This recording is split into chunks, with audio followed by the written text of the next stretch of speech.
Dito tayo ngayon. Isa sa pinaka-importanteng oh. Ito na ito. Isa sa pinaka-importanteng lugar dito sa Olongapo, sa SBMB. Lahat ng mga nag-volunteer.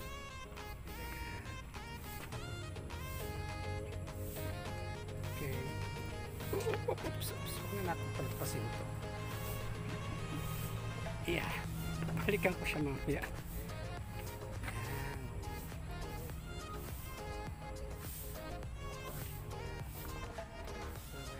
Kasi importante ito sa Olongapo eh.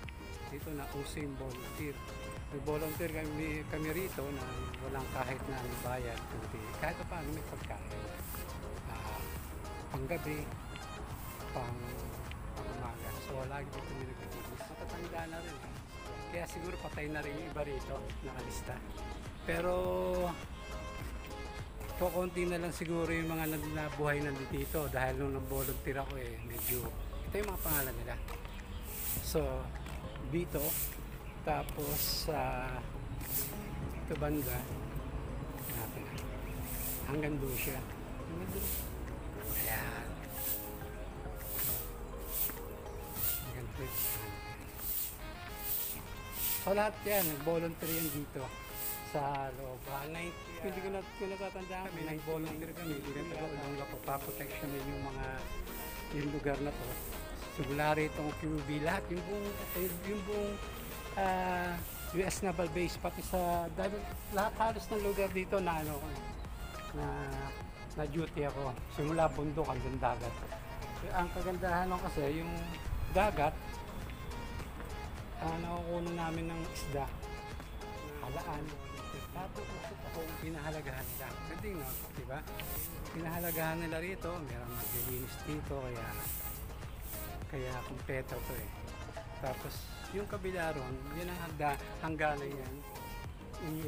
Ilog, tapos doon, Olongapo na. Ito hangganan ng SBMA.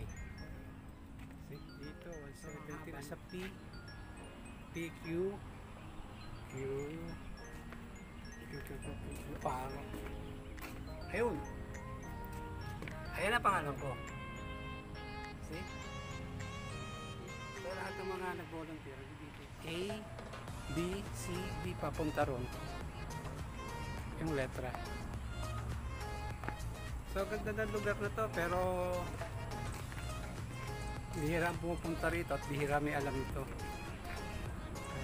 Titignan ko siya. Ayan. Sana pag may time kayo, punta kayo rito.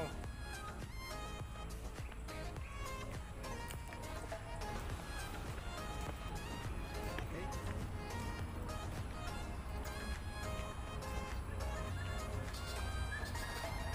Busing yung nag-aalaga rito.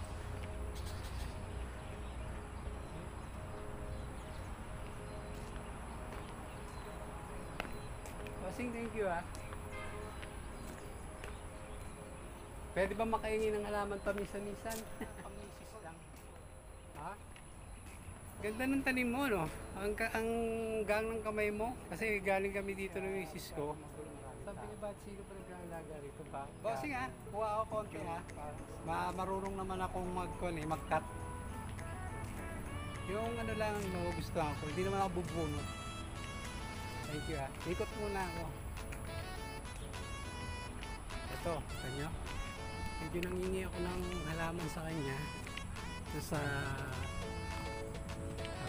hardinero. Pwede naman daw. Kaya pwede naman daw ako kumuha. Kaya sabi ko sa kanya, tinuro ko sa kanya, okay, kukunin ko yung pwede. So, okay daw, kukunin ko daw. Pwede daw ako humingi. So, niisip ko ngayon kung pwede kong kunin ito dahil nga sinabi naman niya, hindi naman nakakahiya din na kumuha ng basta-basta, pero ito tumuro ako eh, pero sabi ko ayun, pwede kong kunin, pwede daw. Hindi ko alam kung paano ko mabunutin ito. Dapat ito 2 tao, 3 tao eh. At least nagpaalam naman ako sa kanya. Gusto ko lang talunin dito si Ma'am Jinky. Siguro mas maganda to doon sa talim niya. Ito sa halaman sa ng bahay. Mag-iisip muna ako kung paano ko siya kunin. So ito, balik tayo dito. So dito nakalagay yung mga pangalan ng mga volunteers dito na minsan kung mapapagawi kayo dito, napakatahimik dito lalo sa November 24 anniversary nila namin hindi ako pinunta rito para sa alam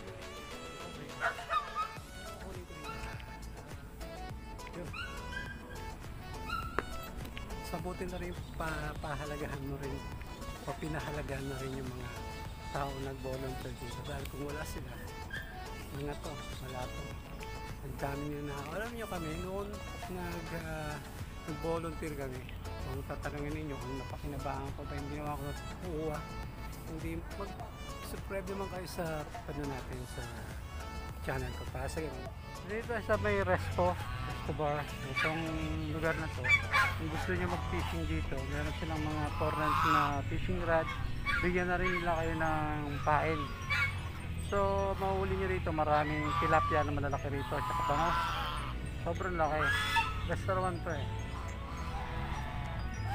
restaurant to pwede na sa mga party, birthday o kung ano man ready hindi dito ako sa pinakalikod nila so, kasi dami kasing gasa rito tuwa ako so pag naharkila ninyo at kung ano man yung nahuli nyo titiluhin nila so babayaran nyo alaga naman to dahil sa malinis ano to di ba ang tubig dito paduktong ng sapa at saka dagat maraming lapo-lapo rito kalaan so itong lugar nila para na lang ginawa na ng palaisdaan so pwede kayo umarkila at mag-fishing habang kumakain at nagbibidyo ko narinig nyo ngayon na yun at yun na narinig nyo yun yung mga sounds nitong mga ganso yan